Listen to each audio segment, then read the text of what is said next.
Bonjour Bassam Tan. Bonjour Eurasie Express et bonjour notre interlocuteur Frédéric Saillot. Il y a 2 jours de cela, Erdogan a surpris tout le monde en déclarant qu'il était venu en Syrie pour défaire le président Assad, pour renverser le président Assad. Euh, il serait revenu, ou plutôt sa chancellerie serait revenue sur ses propos. Que faut-il en penser, Bassam Tan? Vous savez, ça montre qu'on a affaire à un personnage assez farfelu, mégalomane, et qui est emporté souvent par un flot verbial qu'il n'arrive pas à contrôler. Et ça, on l'a vu quand il a fait, vous savez, sa sortie euh, contre Pérez à un moment donné, il y a quelques années de cela, il a quitté la salle et puis il a fait toute une histoire avec Israël. Puis après, il était presque à genoux pour se réconcilier avec Israël parce que il est très isolé en ce moment et c'est un peu un cri de désespoir parce que la Turquie va très très mal. Et là, il cherche un peu, comme je l'ai déjà souligné ailleurs, à faire de la surenchère. De la surenchère vis-à-vis de tout le monde. Que la Turquie existe toujours, que c'est vrai depuis 5 ans que je me mêle de ce problème syrien. Bon, j'ai beaucoup changé comme une girouette, hein, mais là, je tourne le dos à l'Europe, euh, à l'OTAN. Avec l'OTAN, j'ai des problèmes. J'ai des problèmes avec l'Égypte, pas mal de pays arabes. Donc, il fallait qu'ils reviennent à la première place, qu'ils montent au créneau et qu'ils nous sortent une déclaration qui a fait rigoler tout le monde. Parce que s'il veut renverser Assad, ça fait 5 ans qu'il essaye et il a échoué. Hein. Alors, et là, permettez-moi de constater que lui disait dans le temps qu'il allait prier à la mosquée des Omeyyades de Damas, mais remarquez qu'il n'a jamais dit qu'il allait prier à la mosquée Al-Aqsa à Jérusalem.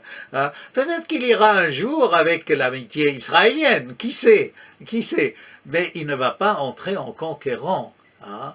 Alors, ça montre, si vous voulez, cette mégalomanie et puis, c'est quelqu'un qui ne voit pas loin. Parce que toute sa politique vis-à-vis de la Syrie a mené à quoi?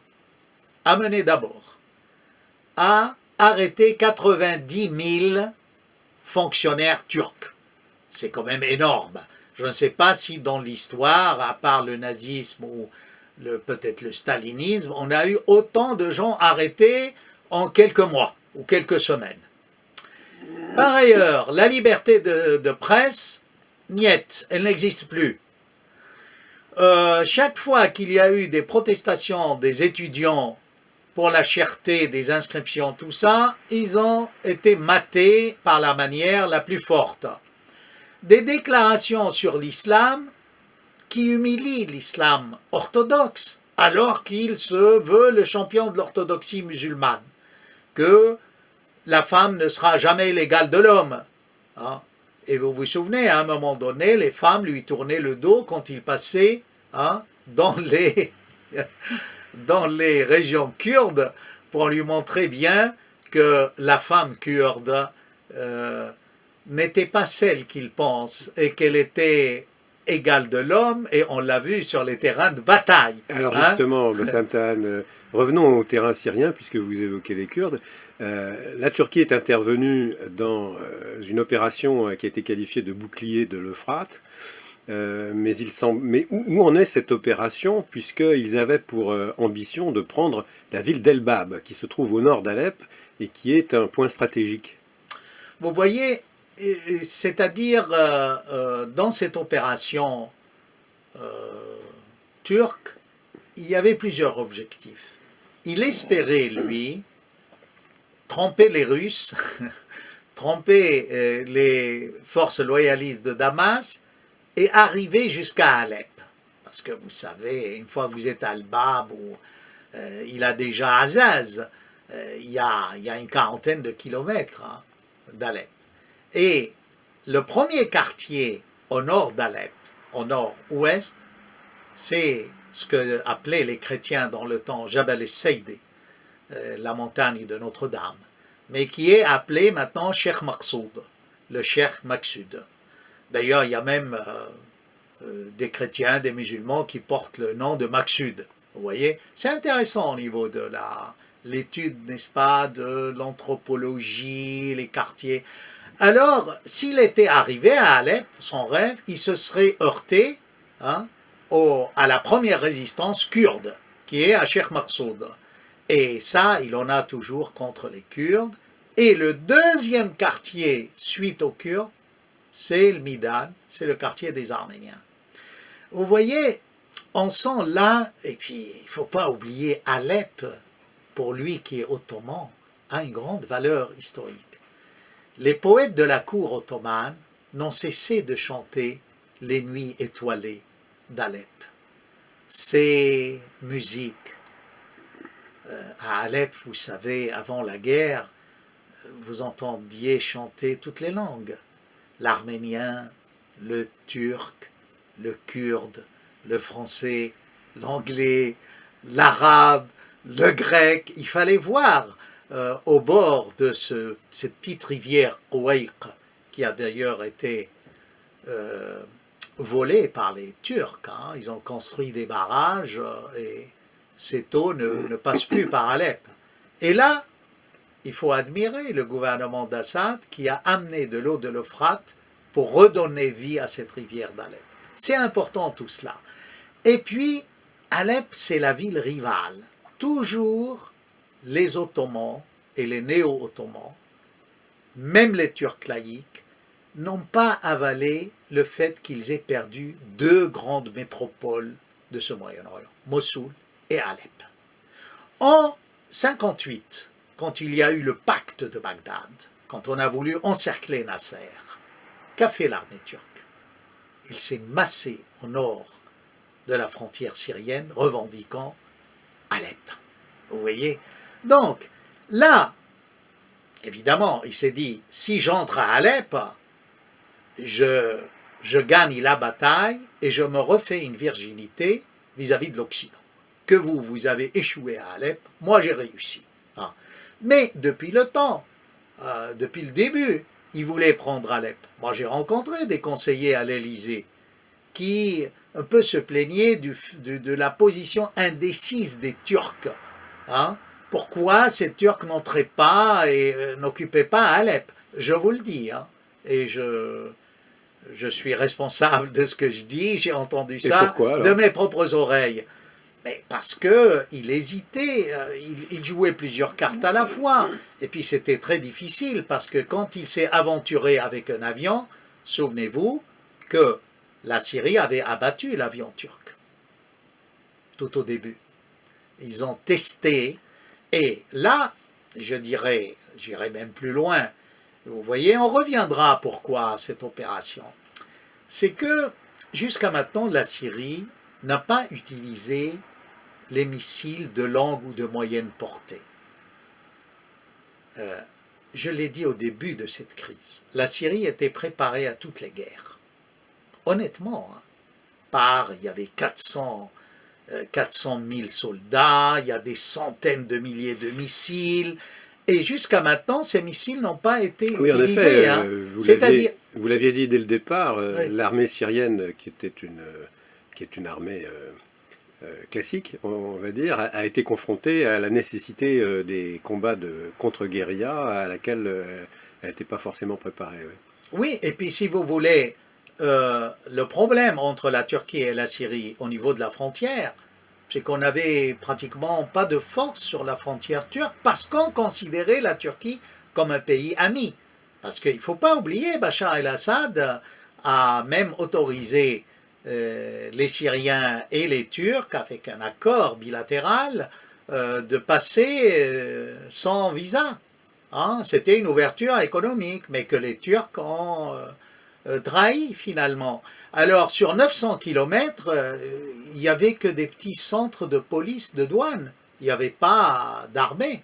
Ça vous explique pourquoi tous ces djihadistes ont pu pénétrer par le nord, alors que par le sud, via Daraa et la Jordanie, c'était beaucoup plus compliqué pour eux. Vous voyez, parce que là-bas, il y avait une grande partie de l'armée syrienne qui gardait les frontières avec Israël. Vous voyez? Donc, pour revenir à cela, Erdogan s'est rendu compte que les Kurdes ont gagné la bataille à Ain al-Arab, Kobané, contre Daesh. Ils ont gagné la bataille à Ifrin. Et là, je cite deux villes, l'une au nord-est, l'autre au nord-ouest. Entre les deux, il y a Azez. Hein? Là, l'hôpital de Azez est fermé par ordre du wali turc. C'est ce qu'on lit aujourd'hui. Alors, Erdogan continue de dire que lui n'est pas entré en Syrie pour une occupation ou pour une expansion territoriale. Mais alors, c'est gouverné par les Turcs alors. Où est l'armée syrienne libre dont on nous parle? L'armée syrienne libre obéit. Wali, ça veut dire, vous savez ce que ça veut dire, c'est-à-dire le gouverneur. Hein? L'administrateur. Voilà, l'administrateur turc. C'est-à-dire, et alors là, les Français, là, je ne sais pas comment ils vont expliquer ça, puisqu'on disait que c'était une zone libérée à partir d'Azaz, on a soufflé de l'argent, il y a eu des visites d'officiels français là-bas, et d'Américains, entre autres McCain. Vous voyez, ça montre en fait que ce bonhomme d'Erdogan n'est pas logique, il n'y a aucune logique intérieure, si vous voulez. C'est quelqu'un qui est ballotté par les vagues, surtout après ce coup d'État. Hein. Et puis, cet échec un peu total pendant 4 ans. Qu'est-ce qu'il a gagné avec cette guerre? Il a gagné pour sa famille et son parti l'argent du pétrole syrien vendu par Daesh et les dons du Royaume saoudite, des pays du Golfe, du Qatar. Mais aujourd'hui, est-ce que l'économie turque est plus saine? Pas du tout. Il y a une fuite des investisseurs étrangers, ça a chuté de plus de 50% les investissements en Turquie, parce que le pays est instable. Il avait annoncé une paix négociée avec les Kurdes. Il y a 24 millions de Kurdes en Turquie. Il a laissé tomber, vous voyez.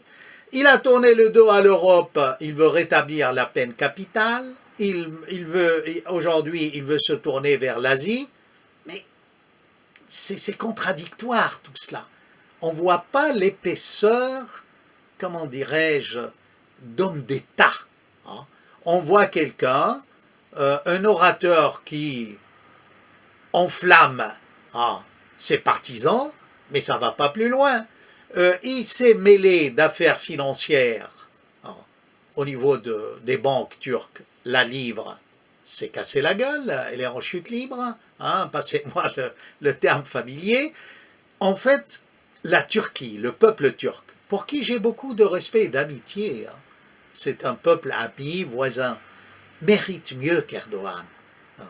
Et là, donc, il a occupé cette partie pour empêcher que les Kurdes, aidés par les Kurdes irakiens, ou les Kurdes turcs, ou les Kurdes syriens, ne puissent investir la frontière de 900 kilomètres.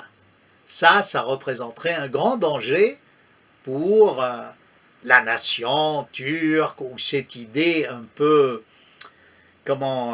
néo-ottomane, mythique du peuple turc. Parce que franchement, on n'est plus à cet âge comme disait, permettez-moi de citer Théard de Chardin, l'époque des nationalismes est révolue, nous devons construire l'humanité. Et c'est vrai, parce que là, on ne voit pas, honnêtement, qu'est-ce qui différencie un arabe syrien d'un turc dans cette région du monde? Honnêtement, est-ce que c'est le fait qu'il parle une autre langue? On n'a pas, non. Je crois qu'il a mal joué en essayant de prendre sa revanche contre la révolution arabe de 1916. Parce que vous savez, en 1916, le shérif de la Mecque s'est révolté avec l'aide des Britanniques dans l'espoir d'avoir un grand empire, un califat même musulman. Et ça, les Turcs ne l'ont jamais admis. Comment un descendant du prophète déclare à l'époque la guerre sainte contre notre peuple musulman, qui est le peuple ottoman, turc. D'ailleurs, regardez, quand ils ont entamé cette opération, Bouclier de l'Euphrate. Voilà, bouclier de l'Euphrate, ils ont choisi un jour qui coïncide avec la conquête du monde arabo-musulman par Sélim Ier. Et ils se sont attardés dans la ville de Dabir, c'est une prairie, n'est-ce pas, qu'on appelle en arabe Marj Dabir. Ah, c'est le fameux endroit où doit réapparaître le Christ au moment de Alors, il y a l'Apocalypse. évidemment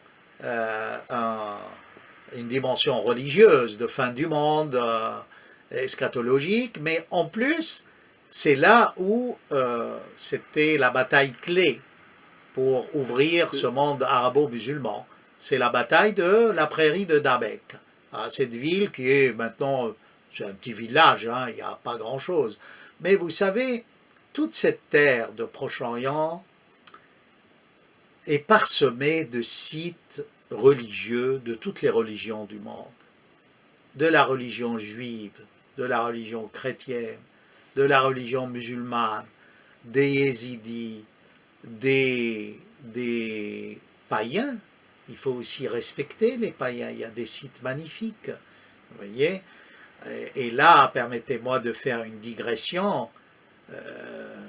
Quand Netanyahou nous dit que le Golan doit être israélien parce qu'on a trouvé des synagogues, vous savez, il y a des synagogues partout dans le monde. Ce n'est pas pour autant que tout ce monde-là doit être israélien et obéir à Netanyahou. Je rappelle juste qu'une des premières synagogues au monde avec une représentation humaine, c'est sur l'Euphrate à Doura Oropos. Donc, vous voyez, ce sont des hommes politiques, en fait, qui se nourrissent de faux rêves. Alors justement, revenons à cette opération bouclier de l'Euphrate dont vous avez souligné l'ambition démesurée au départ. Où en est-elle? Et vous avez rappelé tout à l'heure le récent coup d'État en Turquie qui a provoqué une volte-face de Erdogan dans ses rapports avec la Russie, avec laquelle il s'était brouillé dans cette affaire d'abattage de l'avion et d'assassinat du pilote qui s'était éjecté par une bande de loups gris, donc des paramilitaires qui opéraient dans la région. Suite aux déclarations qu'il a faites, qu'on avait rappelées au début de notre entretien, il semblerait qu'il ait eu des contacts avec le président Poutine et qu'il y aurait même eu une réunion importante hier ou avant-hier à Ankara entre Russes et opposants syriens. Avez-vous des échos de tous ces... Alors, vous voyez, ce qui est sûr, c'est que Erdogan et son administration font marche arrière par rapport à cette déclaration. Parce que vraiment, il faut être fou comme Erdogan, passez-moi le terme, pour s'attaquer à la Syrie alors qu'il y a des S-300, S-400 sur la côte syrienne capables d'abattre peut-être les avions de l'OTAN en quelques heures.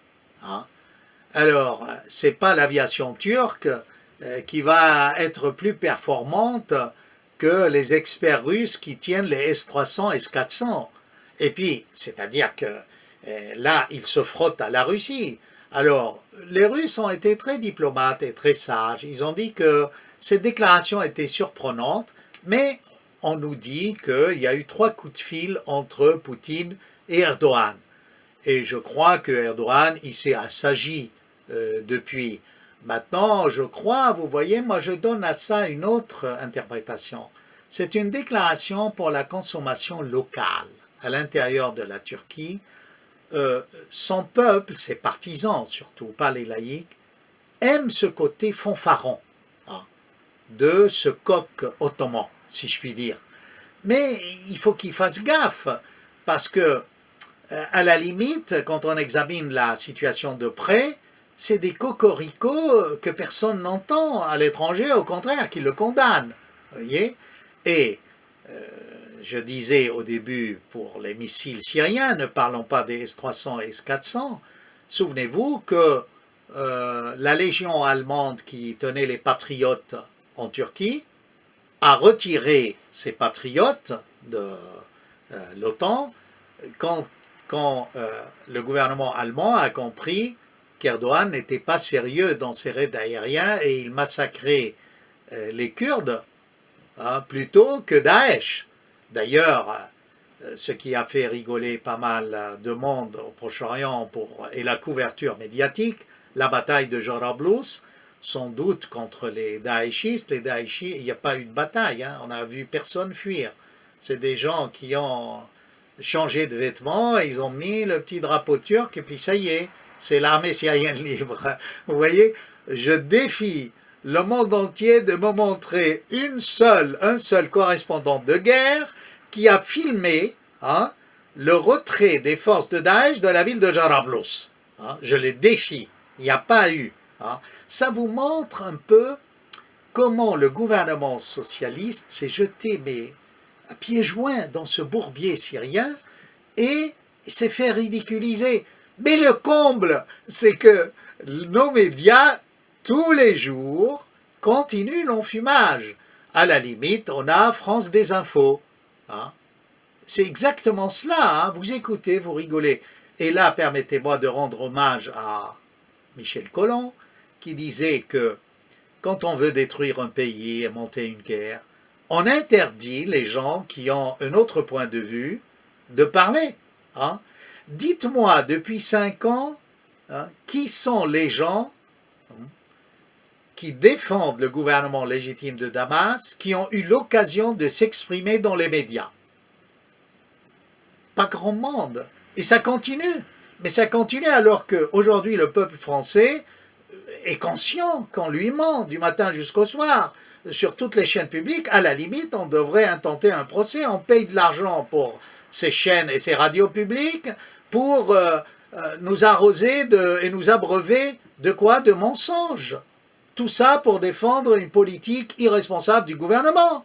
Mais c'est pareil. Remarquez, pour la Turquie, ça a commencé à changer. On commence à critiquer la Turquie parce que... Elle envoie beaucoup de réfugiés. Oui, d'une part, et puis on ne peut plus cacher.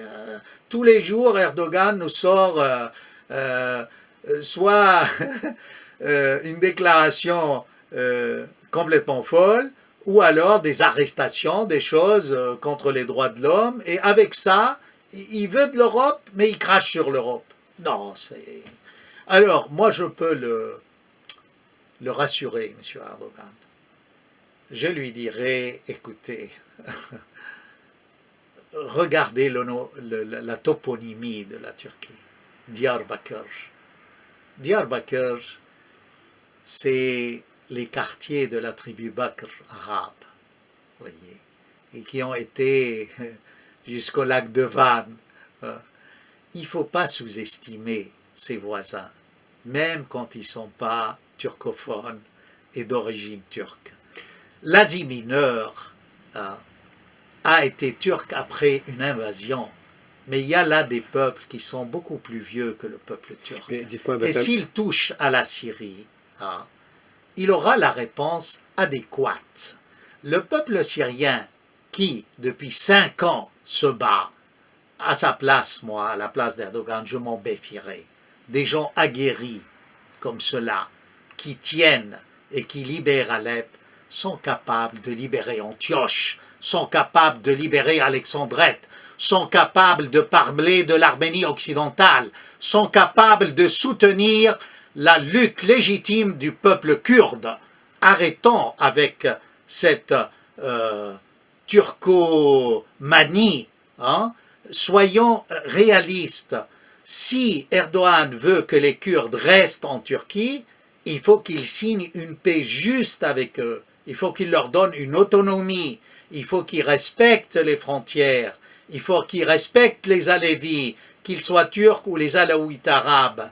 Non, ça c'est Ça me rappelle, vous savez, les discours des présidents arabes avant la défaite de 67. Ils étaient tous fanfarons comme ça. Et ça s'est traduit quoi? Par un nouveau désastre en 67, la guerre des 5 jours. Alors que Erdogan un peu revoie ses cartes et qu'il se calme. Sinon le bouclier de l'Euphrate risque de se retourner contre lui. Sûrement, parce que l'Euphrate coule dans les veines et les vaisseaux des Syriens avant que l'Asie mineure ne soit turque. Gilgamesh, le héros mythique de Mésopotamie, il est présent à Alep dans les tablettes, il est présent à Mari, il est présent en Irak. C'est pas maintenant, avec ces déclarations, ces fanfaronnades, qu'il va pouvoir dominer tous ces peuples de la région. Non, un peu de sagesse. Vivement que les laïcs turcs se redressent et reprennent le pouvoir. Ce sera salutaire d'abord pour le peuple turc, et la libre turque ne s'en portera que mieux. Bon, ben voilà tout ce que j'ai à dire par rapport à la déclaration d'Erdogan. Enfin, mais ça ne m'étonne pas. Peut-être d'ici la fin de son mandat, on aura d'autres déclarations. Mais franchement, je lui rappelle, il ne faut pas se frotter ni aux Russes, ni aux Iraniens. D'ailleurs, le ministre s'est dépêché d'aller à Téhéran après le décès de 3 soldats turcs et l'enlèvement de 2 autres soldats par Daesh. Ah, elle est belle cette alliance avec les islamistes. Elle est très belle. Vous en payez le prix, M. Erdogan, et c'est pas fini. Donc on arrive à la conclusion de cette page d'histoire. Merci Bassam Tahan. À bientôt.